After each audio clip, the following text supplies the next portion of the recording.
এই ছেলেকে আমার খুব পছন্দ হয়েছে, তুই অন্য কাউকে দেখ।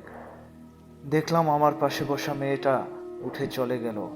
এবার যে মেয়েটা এলো সে আরো সুন্দরী দেখতে। আমি তাড়াতাড়ি ফোন বের করে সামনের ক্যামেরায় নিজের চেহারা দেখে নিলাম। সত্যি এটা আমি নাকি অন্য কেউ? নিজেকে রেস থ্রির সালমান খান মনে হচ্ছিল। শুধু চশমাটাই নাই, বাসায় ভুলে সানগ্লাস ফেলে এসেছি বলে নিজের উপর রাগ হচ্ছিল। নতুন মেয়েটা এবার বলল, ওয়াও, আপনি আমার দেখা সেরা পুরুষ, প্রেম করবেন আমার সাথে? মেয়েটার কথা শুনে বুকের মধ্যে ধপাস ধপাস শুরু হয়ে গেল। গর্বে বুক ফুলে উঠল। মনে মনে ফেস ওয়াশ কোম্পানিকে অনেক ধন্যবাদ দিলাম। মেয়েটাকে উত্তর দিতে যাব এমন সময় দেখি আরো 3টে মেয়ে এসে আমার পাশে দাঁড়িয়েছে। ওরা 3জন একসাথে বলে উঠল, এই ছেলে প্রেম করবে আমার সাথে?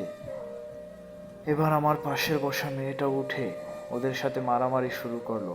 4জন মেয়ে আমার 4 হাত পা ধরে বাসের মধ্যে টানাটানি শুরু করলো।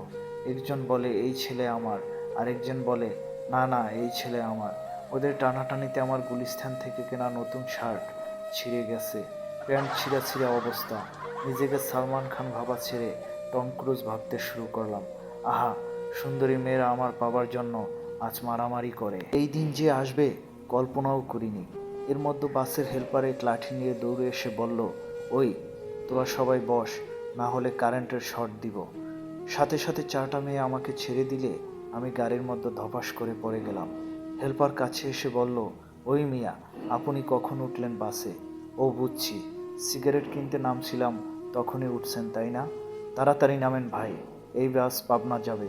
বাসের মধ্যে যারা আছে তারা সবাই পাগল, ওদের সবাইকে পাবনার মানসিক হাসপাতালে নিয়ে যাচ্ছি। হেল্পারের কথা শুনে অজ্ঞান হয়ে গেলাম। জ্ঞান ফিরলে দেখি আমি পাবনার মানসিক হাসপাতালে। ভিডিওটি ভালো লাগলে বেশি বেশি লাইক কমেন্ট শেয়ার করে পাশে থাকবেন। ধন্যবাদ।